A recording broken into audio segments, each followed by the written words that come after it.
The itsy bitsy spider went up the water spout. Down came the rain and washed the spider out. Out came the sun and dried up all the rain. And the itsy bitsy spider went up the spout again. I'm gonna start by saying I am terrified of spiders. Well, actually, terrified is too mild of a word to describe it. In fact, it got to be so bad that my boss told me that if I did not overcome my fears, they would have to fire me, since it was getting in the way of my working. People use the term phobia too lightly too many times. But that is, in essence, what I suffer from. Arachnophobia. An extreme and unreasonable fear of spiders. A good example. When I'm going to the bathroom and a spider, a small one at that point, or so I was told, crawled up the bathroom wall, I jumped off the toilet and ran stark naked through the apartment. I was lucky enough that my place had 2 bathrooms, and to this day I refuse to use the first one. Yet, I digress. On my boss's prompting, I decided to try something called cognitive behavior therapy, or CBT for short. It's where not only are you trained against your fear, but in some cases, even subjected to it. Now, at the time, I thought this was a good idea. It's to the tune of $120 an hour for about 12 to 16 sessions, ranging from 1 to 2 hours apiece. It started out simple enough. The therapist asked me questions about my fear, what triggered it, how often I freaked out, and even what sort of stimulation brought on the fear. He frowned at me when I explained that even a picture of a spider would cause my skin to start scrawling and send me into a full-blown anxiety attack. Then he smiled in what I assume was his attempt at a reassuring manner. We started small. For the first session, I was subjected to picture after picture of spiders. Everything from the common garden spider up to hobo spiders, St. Andrew's cross spiders, and redbacks. I couldn't even move from my position, even when the psychiatrist insisted that I touch the picture. This went on for 2 hours. By the time my session was over, the doctor decided that I would need more than the standard 12 to 16 sessions. He even went as far as to hint at possible inpatient therapy options. While this struck me as odd, I really did want to overcome my fear. I'd never heard of people being treated in hospital for something as minor as a phobia, even if it is an extreme one.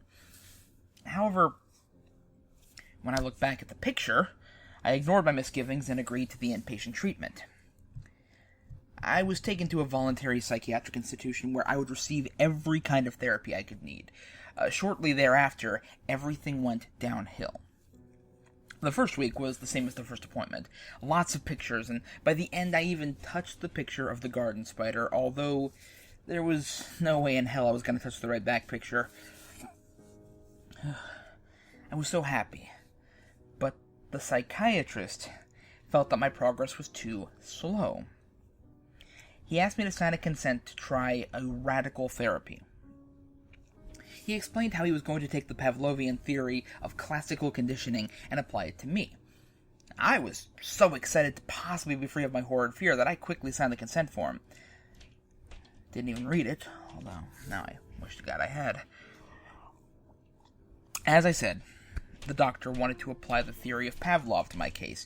Classical conditioning is where the famous psychiatrist Dr. Pavlov trained his dogs to salivate at the sound of a bell, causing him to anticipate food. That didn't seem too bad. I knew enough about how it worked from a college class I took in psychology. Again, this started out simply. I was bound to a bed, given a strong dose of Ativan, a medication that's used to calm anxiety. It put me in a kind of daze during which I was exposed to several images and models of those creepy crawlies. It actually wasn't too bad. It was kind of nice to look at them without going into an instant freakout. However, that is where the good ended. I began having nightmares. Well, night terrors, actually. I would scream horrendously for hours on end with no exit from the dreams. The dreams had a certain glowing look to them, and even though it was so dark in all of them, the glowing illuminated the things that I feared. At the foot of the bed, where I would be trapped by lengths of webbing, would stand the largest arachnid I had ever seen in my life. It would release its young from a pouch it had on its back, and they would crawl over me. Those things would crawl into my mouth, my ears, my nose. I could feel them biting everywhere that they walked. When I would awaken from the dreams, I would be covered in little bumps that my doctor told me were hives, all due to my irrational fear.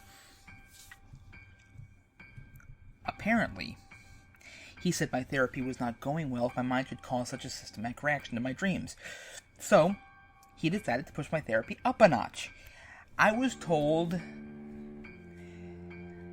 that they were taking away the Ativan and instead going to put me through CBT without any drug to aid me. It was horrible. The hours I was locked into the room with the therapist would become my new nightmare. I would be forced to touch the actual spiders. At the end of the session, I felt better, but only because I'd been eventually given in, even if it was only enough to make it stop. I would put my hand in the terrarium that held the little 8-legged freaks and wait for them to scuttle into my hand.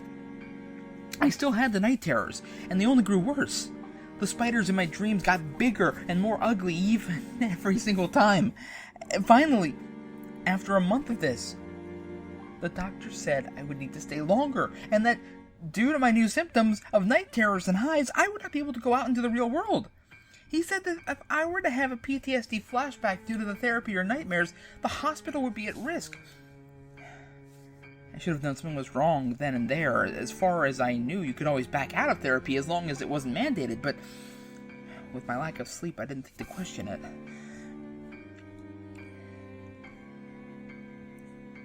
Eventually, I began having terrors even in my waking hours. The doctors said that they were going to give me something stronger than the Ativan, but for some reason it had no effect. The giant creature continued to pester me. It would release its wave of its young whenever I was alone. And they continued to bite me and even tried to create webs in my hair, over my eyes, and in my mouth.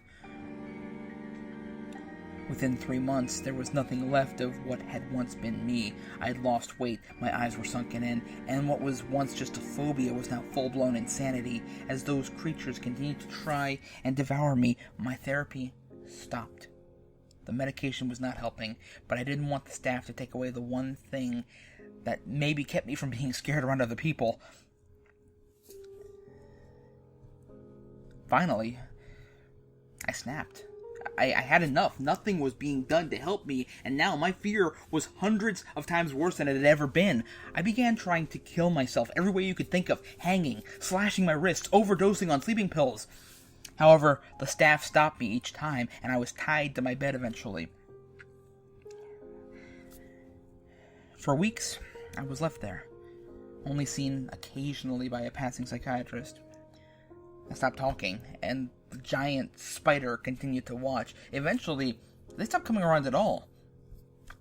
For 3 days, I didn't see a single soul. Suddenly, there was a banging on the door. I had not seen the monster spider in almost 2 days, and I thought he was finally coming to finish me off. But it was only a cop. He called in a group of medics who untied me and shipped me off to a hospital. When I got there, I could only hear the whispers and horror. What had happened? Was I wrong in assuming that the spider was just a figment of my imagination? Was he real? Had he finished off all the psychiatrists? I thought I had my answer when the head doctor explained that what I had was not hives, but rather thousands of tiny spider bites. Apparently, the medication the doctors had given me was working. Only it was an anti-venom for the redback spider, a creature indigenous to Western Australia and a relative of the black widow. It would seem that the redback spider's bite can cause hallucinations stretching for days on end. Those bastards had intentionally exposed me to hundreds of baby redbacks whose venom is more often than not dry or non-existent, in hopes of eliciting hallucinations from me.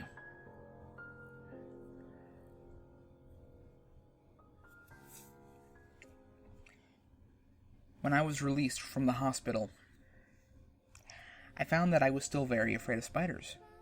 I also discovered that the hospital I was locked in was a facility for testing out new biochemical weapons, mostly to try and cause intense and terrifying hallucinations against enemy military personnel. I still hate spiders. And now, I hate doctors.